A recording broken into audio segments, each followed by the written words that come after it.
Hadirin, saksikanlah persembahan dari Zainabia, sebuah film pendek dengan judul Sri Kandi Karbala.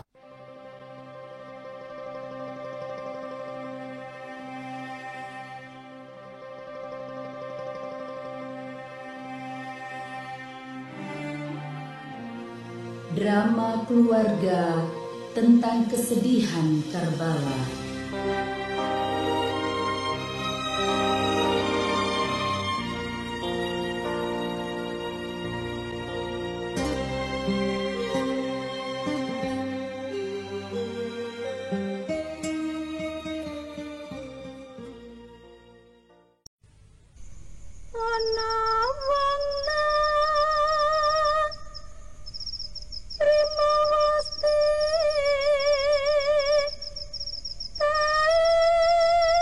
Alkisah di daerah yang terpencil di Jawa Tengah, di sebuah rumah yang mungil, terjadilah percakapan antara seorang ibu dengan anaknya. Sang ibu dengan wajah penuh duka dan sesekali menangis, pandangannya menerawang jauh seolah membayangkan suatu peristiwa yang menyedihkan. Maka anaknya bertanya, "Ibu, apa yang membuat ibu bersedih? Ibu kelihatan gelisah, seperti menyimpan duka yang mendalam." Kemudian sang ibu menjawab, "Anakku sayang, ini adalah bulan Muharram, bulan kedukaan Kanjeng Nabi dan keluarganya. Tepat di bulan ini terjadi tragedi yang paling dahsyat sepanjang masa yang menimpa putra Nabi, yaitu Imam Husain dan keluarganya dan para sahabat beliau yang setia. Mereka semua dibantai di Karbala oleh pasukan Yazid sang durjana. Dalam tragedi tersebut ada seorang wanita agung dan mulia. Beliau adalah cucu Kanjeng Nabi Sallallahu Alaihi Wasallam yang berperan sebagai pelindung bagi semua keturunan Nabi yang tersisa dalam perang Karbala tersebut. Dia adalah Sri Kandi Karbala yang bernama Zainab. Nanti ibu akan bercerita kepadamu bagaimana dan apa yang terjadi dalam peristiwa itu." Lalu sang ibu pun menangis sambil berpesan mengenai wasiat Nabi. "Wahai anakku, sesungguhnya Nabi telah berwasiat kepada umatnya untuk berpegang teguh terhadap dua hal, yaitu Al-Quran dan Ahlul Baitnya. Tapi umat Islam sudah melupakan wasiatnya, malah sebaliknya membunuh, memusuhi keluarga nabinya." Rungokno anakku yongger, isih cilik tak kutang-kutang, ora liya pangarepanku ing tembe kena tak sawang. Zainab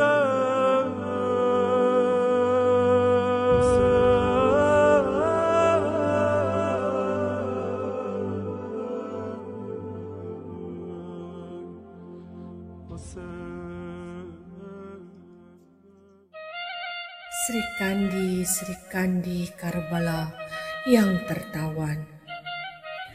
Langit senja meratap sedih, berwarna darah tapi bukan ronda lembayung senja. Awan hitam menggantung duka di langit kelam.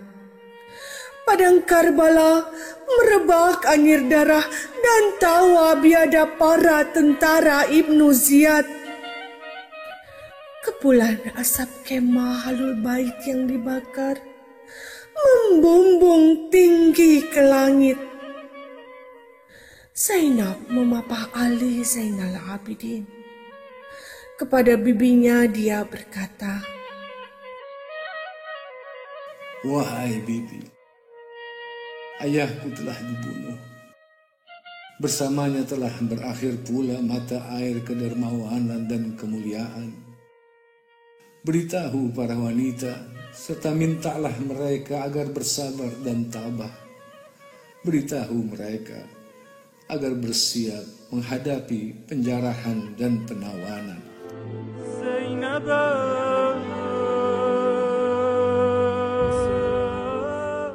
Zainab sadar, kini bukan waktunya untuk menangis. Perjuangan belum selesai. Mentari senja, semburat warna darah di langit Karbala. Tubuh-tubuh suci tergeletak mengorbankan nyawanya. Air mata berlinang ditinggal sang kekasih. Oh, betapa malangnya. Dia pergi ke haribaan ilahi. Bukankah dia telah bergembira bersama datuknya, ayahnya, ibu dan kakaknya juga telah menantinya. Biarkan dia pergi, dan biarkan air mata ini terus mengalir. Malam kelam tak berbintang, ruh-ruh suci menjadi cahaya. Nyalakanlah, wahai Husain. Keputusanmu sangat indah.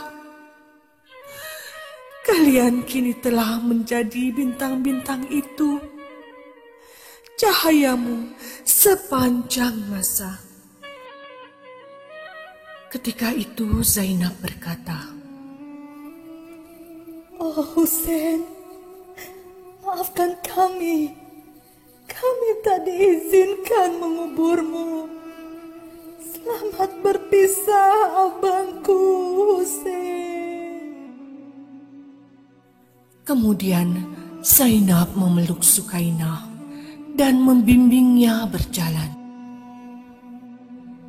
Sukainah berkata, Bibi, ku dengar tadi ayah berkata, wahai pengikutku, saat kalian minum, ingatlah aku. Jika kalian mendengar orang terasing atau syahid, ratapi aku.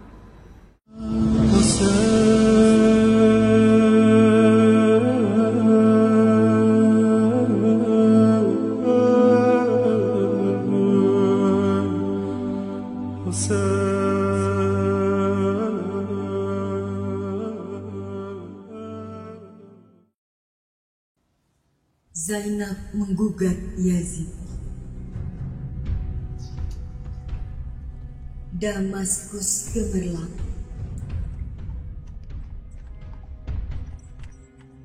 Para penduduk diperintahkan merayakan kedatangan pasukan yang membawa tawanan rombongan putri-putri Nabi Sallallahu Alaihi wa Ali dengan pesta hamid. Zainab, Ali Zainal Abidin bin Husain, dan putri-putri Nabi Sallallahu Alaihi wa Ali lainnya perlahan menyeret gerang lantai yang melingkar di kaki-kaki mereka sambil memasuki gerbang istana Yazid. Segumpal kepedihan menyumbat kerongkongan mereka.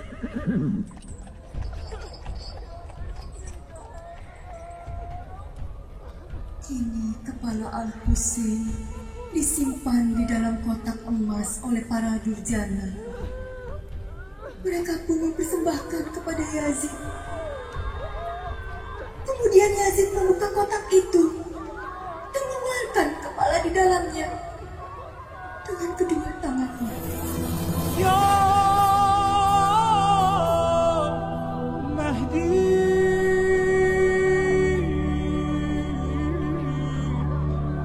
Ya Mahdi. Tongkat di genggaman Yazid kini mengarah ke wajah suci yang dipisahkan dari badannya itu. Perlahan Yazid membuka bibir yang sering dikecup Nabi itu dengan ujung tongkatnya. Setelah itu, Yazid menyodok-nyodokkan ujung tongkatnya ke gigi depan kepala itu. Semakin lama, semakin keras. Kemudian ia berhenti sejenak, memandangi seluruh tawanan di hadapannya. Melihat tawanannya yang meronta-ronta, Yazid semakin menggila.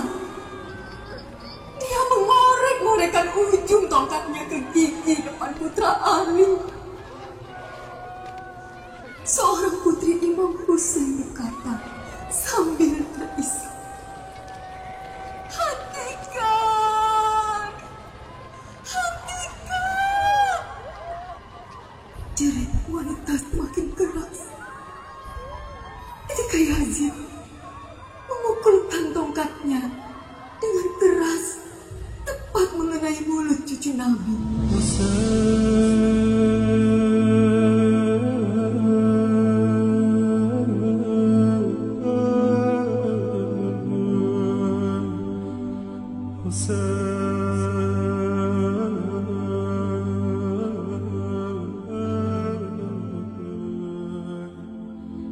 Zainab bersimpuh memanggil-manggil nama ibu, ayah, dan kakeknya sambil memeluk adik dan keponakan-keponakan perempuannya. Wahai Husain, wahai kekasih Rasulullah, wahai putra Mekah dan Mina, wahai putra Fatimah Zahra, wahai putra Muhammad Mustafa. Kemudian Yazid berteriak menghina putra Al-Husain. Saksikanlah apa yang telah dilakukan Allah atas ayahmu itu. Putra Al-Husain menjawab, Aku hanya melihat ketetapan Allah yang telah terjadi. Yazid membentak pemuda itu. Semua musibah yang menimpamu disebabkan oleh keinginanmu sendiri. Keturunan Nabi SAW itu pun menjawab dengan lantang, Semua yang menimpa manusia di bumi, bahkan terhadapmu, telah ditetapkan di dalam kitab sebelumnya. Sesungguhnya hal itu sangat mudah bagi Allah, agar manusia tidak putus asa karena kehilangan sesuatu yang dia peroleh. paras wajah pemuda putra Al-Husain itu memerah. Dia menatap tajam Yazid, laksana singa di padang pasir. Apa yang engkau akan katakan kepada Rasulullah sallallahu alaihi wasallam ketika melihatku dalam keadaan seperti ini? Teriak putra Al-Husain. Yazid pun terdiam. Yazid mengalihkan pandangannya menatap Sayyidah Zainab sambil berkata, "Mengapa engkau tidak bicara?" Kami pasti mengadu kepada Rasulullah, kakek kami, bahwa engkau telah menodai kehormatan itrahnya, ahlul baitnya. Cukuplah Allah sebagai hakim bagimu Muhammad sebagai jaksa penuntutmu, dan Jibril sebagai saksi atas kejahatanmu ini. Sekarang kamu berkuasa dan leluasa berbuat zolim, menindas semua manusia. Saksikanlah kelak pembalasannya, hai musuh Allah. Tiba-tiba suasana menjadi hening. Kemudian Zainab bersuara lantang di hadapan Yazid dan semua halayak itu. Hai Yazid, apakah kamu menganggap dengan mengarak kami dari ujung dunia sampai ujung langit dan menjadikan kami tawanan sebagaimana tawanan perang, bahwa kamu akan selamat dari azab Allah? Pelecehan dan penghinaanmu ini semakin memuliakan kami di hadapan Allah. Allah mengetahui siapa dirimu yang telah memutarbalikkan kebenaran di mata kaum muslimin. Tiada yang terucap olehmu kecuali dusta. Tiada hari-harimu kecuali celaka. Tiada hartamu kecuali segera sirna. Ketika tiba harinya penyeru berkata, kecuali kutukan laknat Allah atas orang-orang yang berbuat zalim.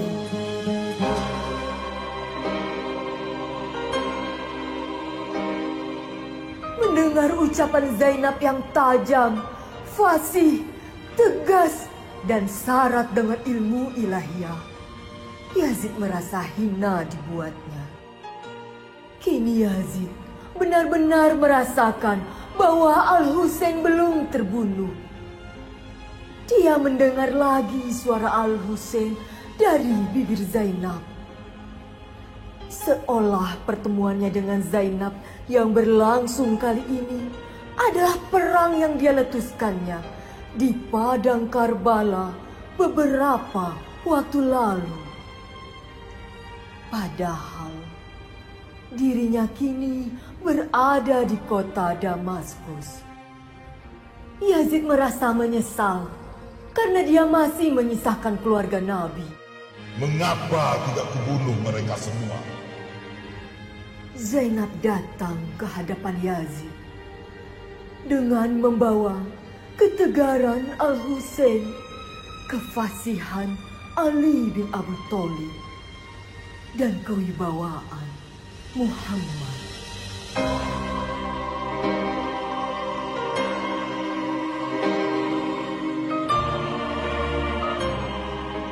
Setelah Sayyidah Zainab selesai pidato panjang lebar di hadapan Yazid, sekarang giliran Ali Zainal Abidin untuk membungkam kejahatan Yazid, putra Muawiyah itu. Kemudian Ali Zainal Abidin berbicara dengan suara lantang. Wahai manusia, aku akan ingatkan kalian akan dunia beserta isi-isinya.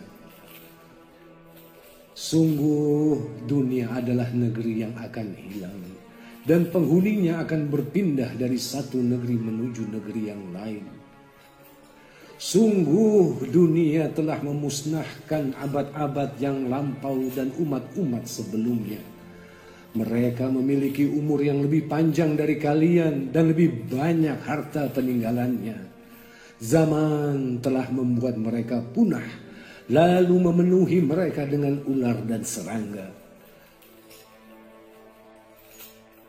Dunia telah membuat mereka punah, seolah-olah mereka tidak pernah menjadi keluarga maupun penghuninya. Tanah telah memakan mereka dan menghilangkan keindahannya, mencerai-beraikan sendi-sendi dan watak mereka dan merubah warna mereka. Zaman telah melumat habis mereka. Apakah kalian akan tenang dengan kekekalan kalian setelah apa yang terjadi pada mereka? Sungguh amat jauh. Kelak kalian akan menyusul mereka. Perbaikilah sisa umur kalian dengan amal perbuatan yang baik. Seolah-olah aku melihat kalian telah berpindah dari istana-istana kalian menuju kubur-kubur kalian dalam keadaan takut dan tidak menyenangkan. Demi Allah, betapa banyak dari luka dan yang semakin bertambah parah. Di mana penyesalan tidak berguna dan yang zalim tidak mendapat pertolongan. Mereka telah mendapat apa yang mereka perbuat dan telah dihadirkan bekal-bekal mereka selama di dunia.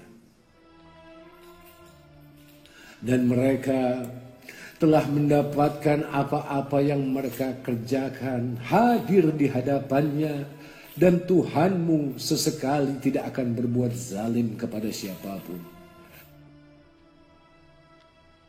Dan mereka kesepian di tempat yang penuh dengan kesulitan dan merasa sunyi di perkemahan orang-orang mati yang menunggu datangnya teriakan hari kiamat. Dan tibanya hari yang penuh musibah untuk kemudian dia membalas siapa yang berbuat buruk dan memberikan pahala kepada siapa yang berbuat baik. Wahai manusia, Allah telah memberikan kami 6 karunia dan telah mengutamakan kami dengan 7 keutamaan. Kami telah diberi karunia pengetahuan, ketabahan, kemurahan hati, kebesaran hati, kefasihan, keberanian dan cinta di hati orang-orang yang beriman. Dan kami diberi keutamaan bahwa dari kamilah Nabi terpilih Muhammad sallallahu alaihi wa alihi, dan dari kami Imam Ali, dan dari kami Ja'far At-Thayyar, dan dari kami singa Allah dan Rasulnya Hamzah, dan dari kami 2 cucu umat ini, itulah Al-Hasan dan Al-Husain, dan dari kami kelak Al-Mahdi. Siapa yang pernah mengenalku, maka ia telah mengenalku. Bagi mereka yang belum mengenalku, aku akan mengenalkan diri dengan menyebut keluarga dan nasabku. Wahai manusia, akulah putra Makkah dan Minah. Akulah putra Zamzam dan Safa. Akulah putra seorang yang telah mengangkat Hajar Aswad dengan ujung jubahnya. Akulah putra dari orang yang paling baik dalam berbusana dan bersorban. Akulah putra dari orang yang paling baik bersandal dan bertelanjang kaki. Akulah putra dari orang yang paling baik melakukan tawaf dan sa'i. Akulah putra dari orang yang paling baik dalam mengerjakan haji dan bertalbiyah. Akulah putra dari orang yang dinaikkan dengan burak di angkasa. Akulah putra yang telah diperjalankan dari Masjidil Haram ke Masjidil Aqsa. Akulah putra orang yang telah dibawa oleh Jibril ke Sidratul Muntaha. Akulah putra seorang yang telah mencapai batas kedekatan keberadaan Tuhannya. Akulah putra dari seorang yang para malaikat di langit bersolawat untuknya. Akulah putra dari seorang yang Allah telah menurunkan wahyu atasnya. Akulah putra Muhammad al-Mustafa dan Ali al-Murtada. Akulah putra dari orang yang memukul batang hidung orang yang kafir sampai mereka mengucapkan La ilaha illallah. Akulah putra dari seorang yang berperang di samping Nabi dengan 2 pedang, yang menikam dengan 2 tombak, yang berhijrah 2 kali, dan yang mengambil sumpah setia baiat 2 kali, yang berturut-turut berperang pada waktu perang Badar dan Hunain, dan tidak pernah kafir kepada Allah walaupun sekejap mata. Aku putra seorang yang soleh, yang mukmin, dan putra pelanjut para nabi penghancur berhala dan lebah jantan kaum muslimin. Cahaya para mujahidin, hiasan bagi orang yang menangis karena takut kepada Allah, yang paling tekun beribadahnya, dan orang yang paling sabar di antara orang-orang yang sabar, yang paling utama dalam sholatnya dari keluarga Toha, dan Yasin Rasul Tuhan seluruh alam. Akulah putra dari seorang yang didukung oleh Jibril dan dibantu oleh Mikhail.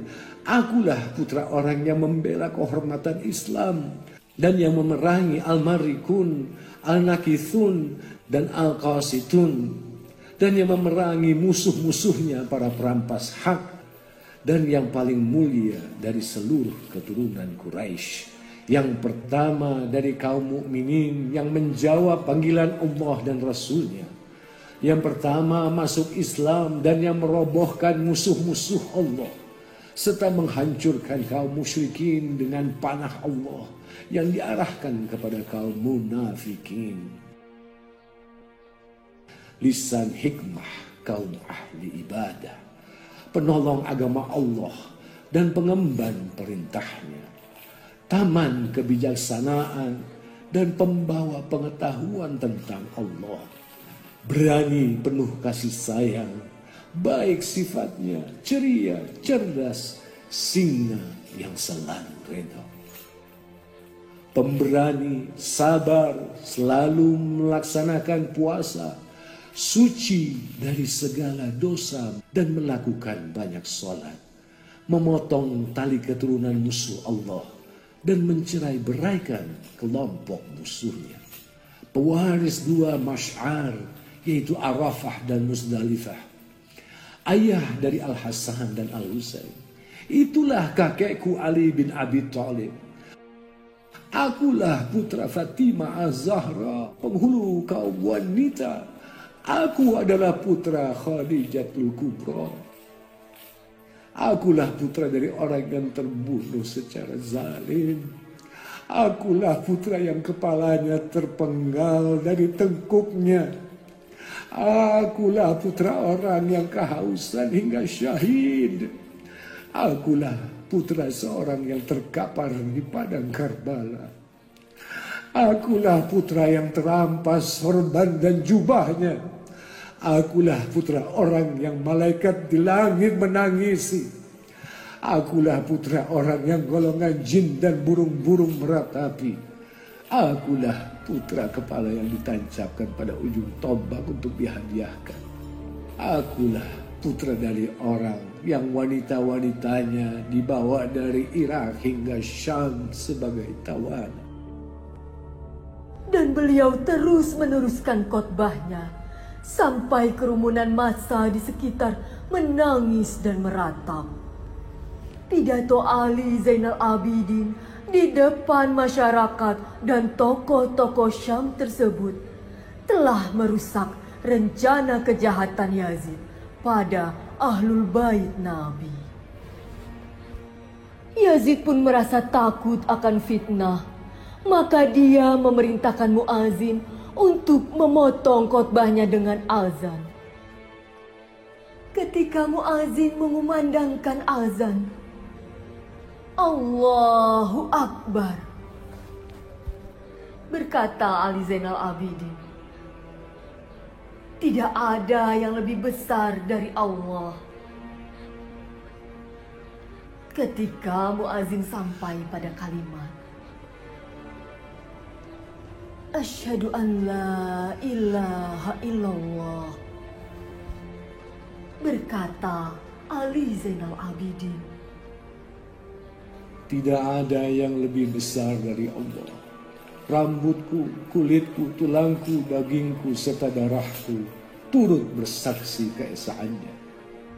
Ketika muazin sampai pada kalimat Aku bersaksi bahwa Muhammad adalah utusan Allah, dari atas mimbar beliau menoleh ke arah Yazid seraya berkata, Wahai Yazid, Muhammad itu kakekku atau kakekmu?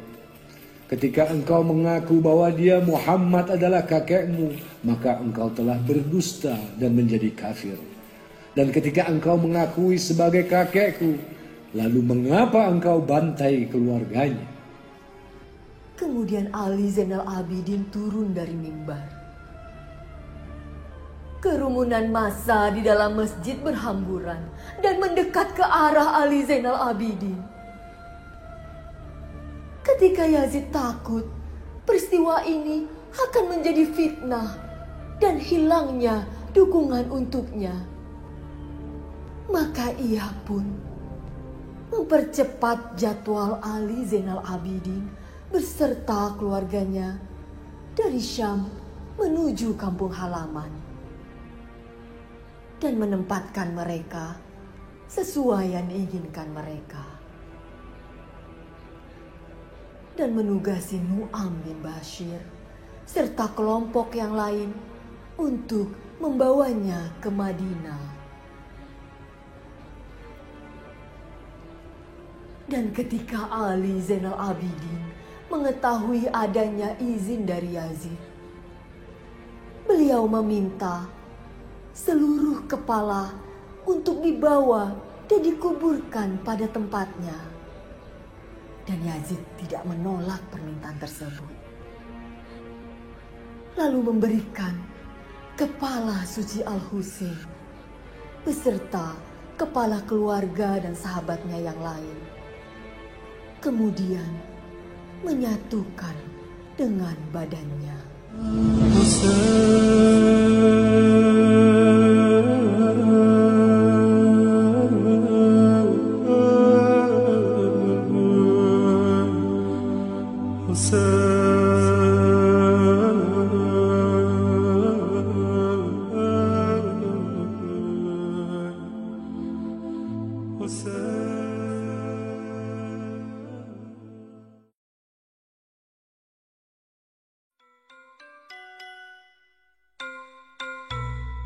Duh Gusti sesembahan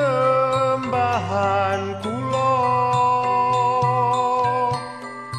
duh Gusti pengayoman kula, amung paduka ingkang wenang.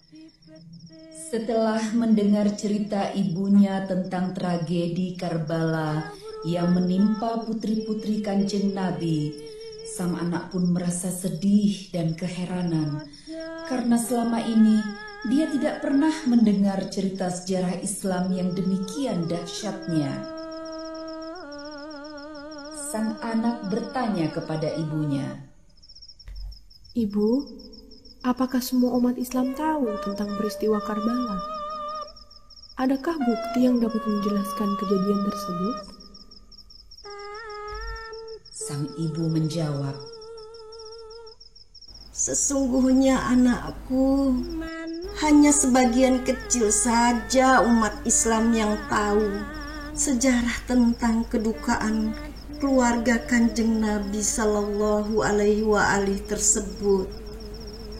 Padahal di tanah air kita ini, bukti-bukti tentang peristiwa tersebut sangat banyak. Terbukti dengan adanya para wali seperti Wali Songo yang tersebar khususnya di Pulau Jawa, dan ajaran-ajaran yang mengandung nasihat untuk mengingat dan mencintai Allah, Rasul Sallallahu Alaihi Wasallam dan keluarganya yang diabadikan dalam bentuk lagu-lagu maupun tradisi-tradisi seni budaya Jawa. Tradisi Asyura yang diperingati oleh masyarakat Jawa setiap tahun di bulan Muharram, terutama pada 10 Muharram, adalah juga untuk mengenang peristiwa Karbala tersebut. Dan orang Jawa meyakini bahwa pada hari tersebut tidak dianjurkan untuk mengadakan acara-acara pernikahan dan perayaan apapun, karena diyakini akan membawa malapetaka. Sayangnya nak, banyak orang yang tidak tahu makna yang terkandung di dalamnya. Oleh karena itu nak, sebagai umat Islam yang mencintai Kanjeng Nabi Sallallahu Alaihi Wasallam, Kita harus mempunyai tanggung jawab untuk meneruskan pesan-pesan para wali-wali Allah tersebut. Karena dengan mengetahui sejarah yang menimpa keluarga Kanjeng Nabi, kaum muslimin akan mengenal kebenaran serta dapat membedakan antara hak dan yang batil di sisi Allah Subhanahu wa Ta'ala. Setelah mendapatkan penjelasan dari sang ibu, maka sang anak bertanya lagi, "Tapi ibu, apa yang akan kita dapatkan kalau kita mencintai dan membela keluarga Kanjeng Nabi?" Kemudian sang ibu menjawab, "Insya Allah nak, dengan mencintai Kanjeng Nabi dan keluarganya itu, maka kita akan mendapat syafaat baik di dunia maupun di akhirat. Amin. Sesungguhnya seluruh alam semesta ini beserta isinya, baik di bumi maupun di langit, semuanya menangis dan bersedih atas apa yang menimpa cucu Kanjeng Nabi Sallallahu Alaihi Wasallam, Imam Husain alaihissalam."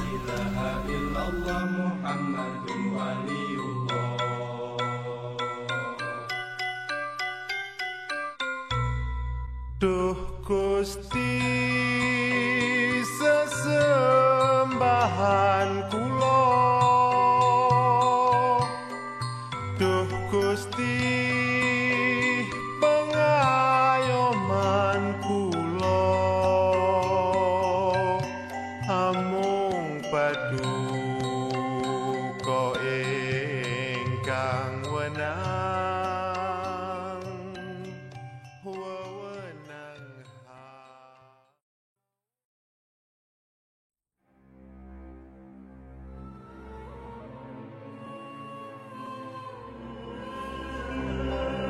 Mimpi Sukainah.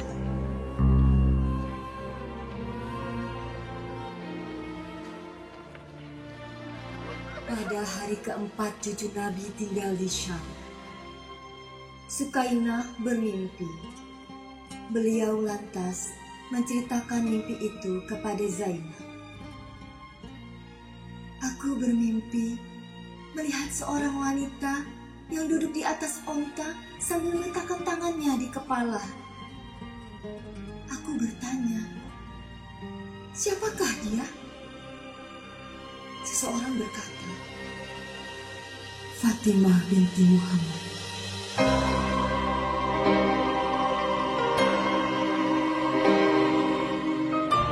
Aku berkata, "Aku bersumpah bahwa aku harus bertemu langsung dengan beliau dan menceritakan apa yang mereka perbuat terhadap kami." Aku pun berlari menghampirinya. Begitu sampai dan berdiri di hadapannya, aku menangis dan berkata, "Ibu, mereka telah merampas hak-hak kami. Ibu, mereka telah menghancurkan kami. Mereka telah menginjak-injak kehormatan kami. Mereka telah membunuh Husain, ayah kami, Ibu." Kemudian Fatimah berkata, "Cukup Sukainah, jantungku telah tersayat dan hatiku terluka parah. Lihatlah, ini baju Husain, ayahmu yang tak pernah berpisah dariku selamanya, sampai kelak aku menemui Allah dengan membawanya." Hussein.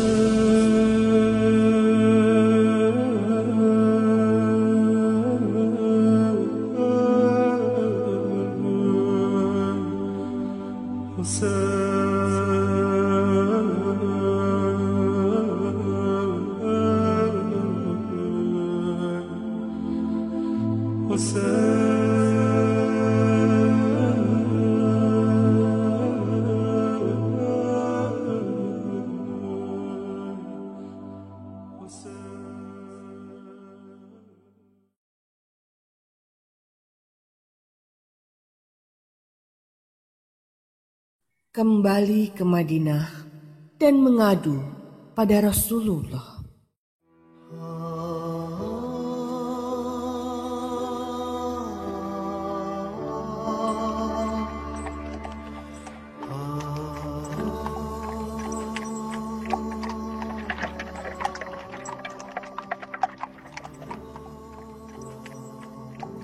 Kuda-kuda pembawa rombongan keluarga cucu Rasulullah menjejakkan langkahnya di pintu kota Madinah. Mereka diiringi dan disambut manusia yang berduka.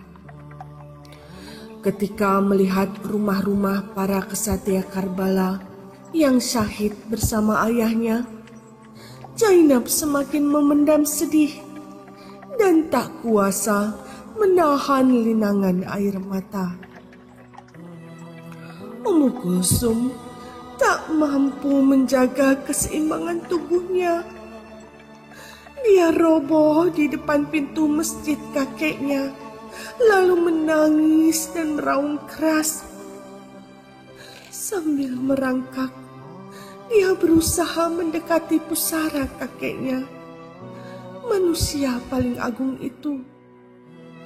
Salam sejahtera atasmu, kakekku. Oh, betapa kami tersiksa oleh rindu padamu. Aku adalah wanita tanpa pelindung. Bawalah aku bersamamu. Imam Ali Zainal Abidin kemudian menyusul ke makam kakeknya.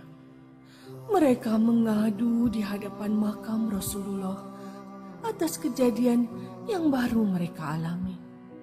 Persis seperti Fatimah Az-Zahra mengadu ke pusara ayahnya saat menjelang ajalnya. Salam sejahtera atasmu ya Rasulullah. Sungguh kami kesepian dan sengsara. Umatmu telah membunuh putramu dan menganiaya putri-putrimu. Keluhnya, Zainab dan keluarganya serta merta juga menyusul ke makam Nabi Sallallahu Alaihi Wasallam. Sembari menempelkan pipinya di tanah makam Rasulullah, Zainab merintih. Salam rindu atasmu. Inilah wanita-wanita keluargamu. Kami datang mengadukan berita. Husain, cahaya hati dan matamu telah diinjak-injak ribuan kaki kuda di Karbala. Hussein.